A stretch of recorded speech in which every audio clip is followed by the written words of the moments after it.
بكم من جديد. إذا حلقة الاستفتاء الموسع الذي نجريها أو الذي نجريه كل نهاية موسم في الاستوديو مع الزميل صالح حمادي. صالح، يعني بما أن في الأفضلية، أول شيء مبروك فوز حصانك اليوم طاول الميدان في سباقات مبارك فيك هلال، وشكرا. واحب اشكر اللي باركوا بصراحه، لان بعضهم ما تسنى. جايب الاول انت اليوم في الانتاج، ها؟ اي الحمد لله. ونشكر سلطان محمد هو من مقدم الجوائز. هذه الخيل المهور الواعده اللي تركض لاول مره. وبصراحه هذا شراكه انا والاخ هلال الشيباني، يعني جاء سعر زين اجل ما دام يركض اول مره وفاز، ما شاء الله تبارك الله. والله ما اعتقد هلال بيبيعه. هلال نتمنى له السلامه، هو في رحله علاجيه. ونبارك طبعا الفهد وفيصل ابناء هلال. فيصل هو المدرب، وعبد الله واحمد طبعا قبلهم الجميع. للوالد طبعا بالتاكيد، والوالده يستاهلون. مبروك. الحمد لله. خلينا نتكلم في الاستفتاء. فاجأتك النتائج او جاءت متوقعه؟ لا، متوقعه بنسبه كبيره. يعني اخ بتال ربما لو شاركت لكنت قريب جدا من تحقيق بما نسبته تقريبا 90 إلى 95%. ولكن الارقام يعني خلينا نقول لك فيها اكتساح. افضل فريق النصر ب 70%، الثاني 15% الهلال. تعلق؟ بالتاكيد. شوف، فريق احرز الثنائيه، يعني من الظلم ان لا ترشح. يعني حتى العقلاء من المنافسين الهلاليين سجد انه يرشح النصر لافضليه الموسم. نعم. بالنسبه لي افضل لاعب، هل فاجأك ناصر الشمراني في المقعد الثاني، حسين عبد الغني الاول؟ ايضا هلال ونصر. ربما في هذا الجانب تعرف صريح، يعني ربما لو سئلت قلت ناصر الشمراني اولا وعبد الغني ثالثا، ولكن حسين عبد الغني يستاهل، يعني اسهام كبير في عوده النصر للبطولات. في حراسه المرمى عبد الله العنزي ايضا نصر، وفواز القري من الاتحاد، والثالث ستيري من الهلال. ربما الكسار يستحق انه يدخل مع الثلاثي. عبد الله العنزي لا خلاف عليه، واستغرب انه ما يكون في المنتخب. وبالنسبه يستحق ان يكون افضل حارس في الموسم بالتاكيد. بالتاكيد. افضل لاعب صاعد جمال بجندوح الاتحادي. انا اقول عبد الفتاح عسير الاتحادي، ولكن جمال بجندوح يعجبني لعبه، وتعجبني روحه، وتعجبني اخلاقياته في الملعب. نعم. نتمنى انه يكون من اللاعبين اللي يخدمون الكره السعوديه. رقم كبير جدا حققه تياغو نيفيز، ربما هو من اكبر الارقام او ثالث رقم في الاستفتاء، اللي هو يعني تقريبا وصل الى النصف المستفتين بين 46,000 اختاروه افضل لاعب. ايش يعني هذا؟ هو اللاعب المطلق بالنسبه لي. هو اللاعب الافضل بين الاجانب وبين المحليين السعوديين. تياغو نيفيز هو افضل لاعب في الموسم. بالنسبه لي كارينيو افضل مدرب، سامي الثاني، الثالث القروني. يستحق، بس استغرب انه ما يكون مدرب التعاون من ضمن الافضليه، لانه بصراحه حقق نتائج جدا ممتازه. نعم. برجع معك صالح، لكن خلينا نذهب الى الرياض. يلتحق بنا من هناك ايضا الدكتور تركي العواد. دكتور تركي، كيف تعليقك الاولي على النتائج؟ طبعا نتائج مقبولة بشكل كبير. واضح انه نشوة النصر اثرت كثير على على الاستفتاء. في بعض الاشياء اللي انا اعتقد انه فاز فيها النصر لانه حقق البطولات، ولكن لا يعكس فعلا الاداء الحقيقي لبعض بعض اللاعبين، او حتى بالنسبة لي مثلا الجمهور. انا اعتقد السنة هذه كان في تنافس غير عادي بين جمهور الهلال وبين جمهور النصر. الفارق الكبير بينهم ظالم للهلال. أنا أعتقد حتى الهلال في البطولة الآسيوية أنا أعتقد نتفوق بشكل كبير. فلو كنت بصوت يعني الأفضلية في الجمهور لجمهور الهلال. وبرضه أوافق العزيز صالح أنه ناصر الشمراني يعني يستحق أفضلية الموسم. وفعلا حسين عبد الغني لعب موسم غير عادي، وكان قائد، وكان لاعب غير عادي. ولكن ناصر الشمراني كان بروحه، بقتاليته، بأهدافه، كان لاعب لا يمكن مقارنته بأي لاعب آخر. جميل. بس هذه الأشياء أتفق مع جميل. خلينا نذهب لفيصل بوثنين، التحق بنا الآن من لندن. فيصل، أهلا بك معنا. أريد أن أسألك، هل فاجأك أي شيء في النتائج؟ مساء الخير بتال عليك وعلى الأخوة الزملاء وعلى مشاهد العربية. أنا ما أدري بتال الحصان حق صالح حمادي داخل في الاستفتاء ولا مو داخل في الاستفتاء؟ مقدم يا ابو اثنين، مقدم. طبعا امون على الشيباني، مقدم. كفو مبروك مبروك الفوز، مبروك. تستاهل فيصل. هو عموما بتال حقيقه النتائج كما ذكروا الزملاء يعني متوقعه، وهذا هو الحقيقه الواقع والحقيقه يعني اللي يحاول البعض انه يعني يتجاهلها، ولكن هذا هو الواقع. ولكن انا تفاجات ان الجماهير يعني اعطت عبد الغني حقه من التصويت، لان عبد الغني كلاعب ظهير ولاعب ما سجل، ولكن مستواه الثابت والتزام حسين عبد الغني هذا الموسم، عدم وجود اي مشاكل لحسين عبد الغني كما هو معتاد منا في السابق. اليوم حسين عبد الغني في سن ال 36 سنه يعني ويحصل على افضليه، هذا أعتقد أنه يحتاج إلى تساؤل آخر بتال، هل نضبت الكرة السعودية من المواهب أو من النجوم اللي يستطيعون أن يكونوا مؤثرين في الكرة السعودية؟ أيضا أنا أعتقد أن التقرير أو التصويت تجاه اللاعب مهم في فريق النصر اللي هو محمد السهلاوي، اللي كان تأثير كبير حقيقة على نتائج فريق النصر وعلى الروح المعنوية اللي كان فريق النصر يعيشها في بدايات الدوري. ولكن طبعا ذاكرة الجماهير وذاكرة الأغلبية دائما تكون قصيرة، ويأتي التصنيف أو التميز في نهاية الموسم. لذلك أنا أعتقد محمد السهلاوي ظلم كبير في هذا التصويت، وكان يفترض أن يحقق على الأقل أفضلية الموسم. جميل. خلينا نذهب إلى صالح الصقري في جدة. صالح، بالنسبة لك هل كانت هناك نتائج مفاجئة في أصوات 46,000 شاركوا في هذا التصويت؟ بسم الله، مسي عليكم ومسي على الضيوف الكرام الأساتذة والدكتور والكابتن فيصل. بالعكس أتوقع أن التصويت مستحق لكل اللعيبة، وأيد زملائي أنه الكل سواء الكابتن حسين أو المدرب أو الجمهور أو حتى جمال بجدوح، مع أني أتفق مع الأستاذ صالح أنه عبد الفتاح عسيري كان الأفضل والأبرز، لكن كل الاثنين إن شاء الله في مصلحة الكرة السعودية أولا. فأتفق مع الجميع، يستاهلون. نتمنى ان شاء الله يعني، وهذه راجعه للقناه العربيه يعني والبرنامج بالذات، انه التصويت فيه نزاهه وفيه استحقاق لكل شخص حصل على المركز الاول. جميل. احنا بس ذكرتني بشيء، انه النتائج والفرز كله الكتروني، نحن لا نتدخل فيه يدويا، هو سلم يعني لجهه هي التي عملت الاستفتاء، احنا بس اخذنا النتائج كما هي من هذه الجهة. صالح الحمادي فيه استفتاء من ضمن الأسئلة أفضل إدارة في اتحاد الكرة. النتائج جاءت للجنة الاحتراف وضع اللاعبين 27%، في تقارب معها من لجنة المسابقات 21%، رابطة دوري المحترفين 15%، وتوزعت النسب الأخرى اللي 35 بين بقية أذرع اتحاد الكرة. إيش رأيك؟ اللجنتان الأبرز بدون أي مقارنة مع أي لجنة أخرى. طبعا في لجان مثل ما يقولون في عسل الإهمال يعني. نعم، بنشوف الأسوأ بعد شوي. طيب نتكلم عن الأفضل بصراحة.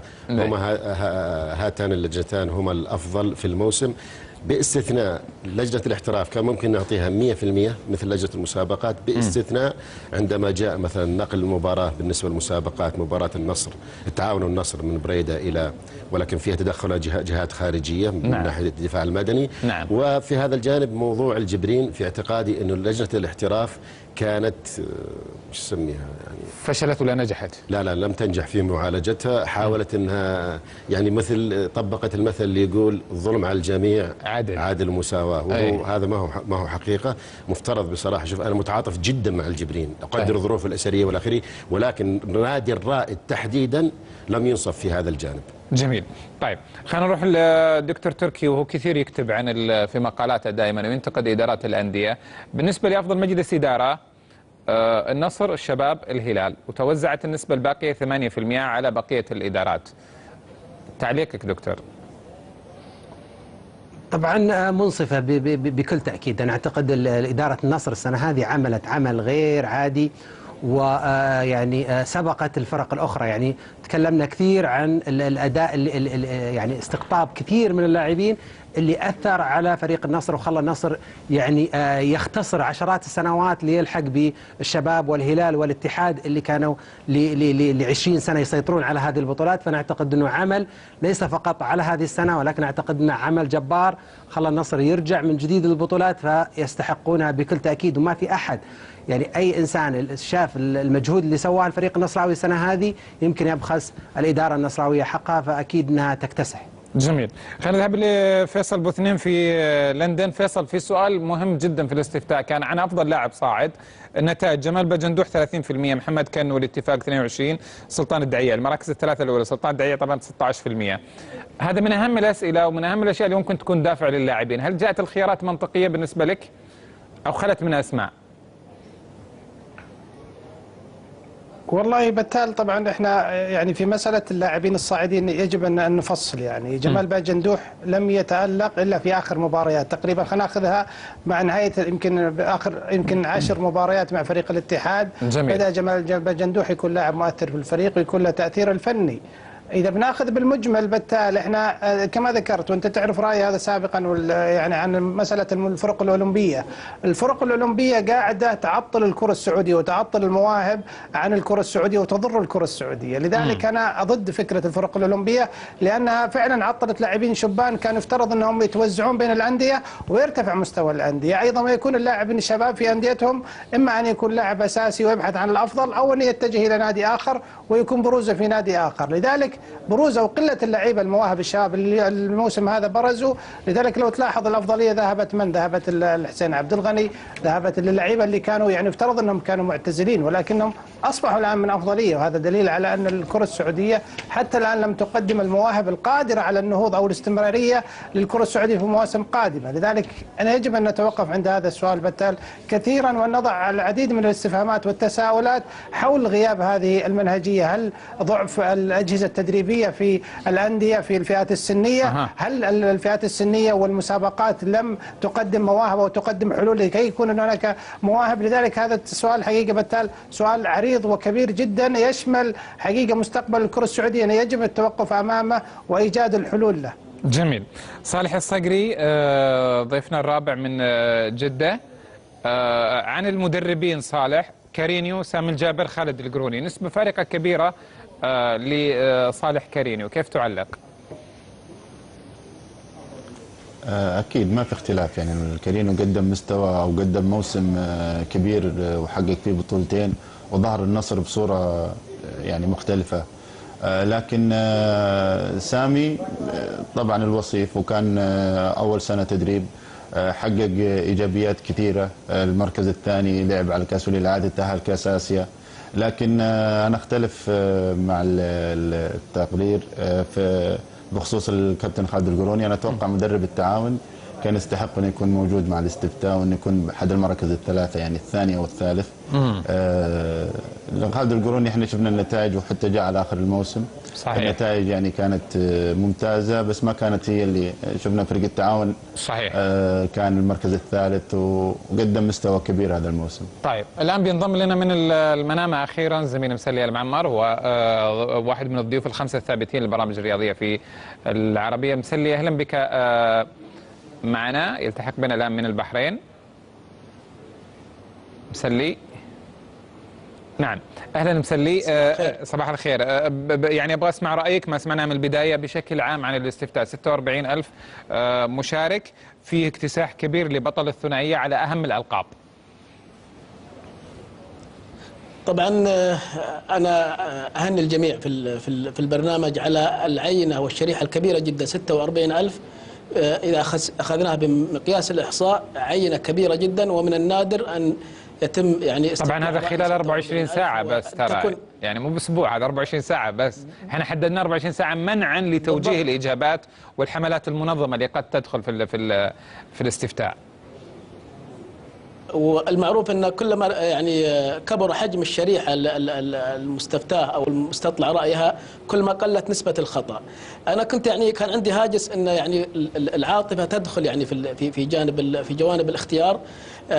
يعني الانديه الاربعه الكبيره توقعت ان يعني يكون هناك يعني مثلا لاعبين او مدربين او فرق يعني يحصلون على يعني ارقام غير متوقعة أو لا يستحقونها. لكن جميع الاختيارات يعني كانت يعني تعبر عن كان اللي اختاروا مدربين مهم مشجعين ولا جماهير، وهذا أمر جدا ممتاز. وتكرر أيضا في العام الماضي مع عندما حقق الفتح الأفضلية لقب الدوري عام ماضي، الفتح وفتح الجبالي وإلتون حققوا الأفضلية. جميل.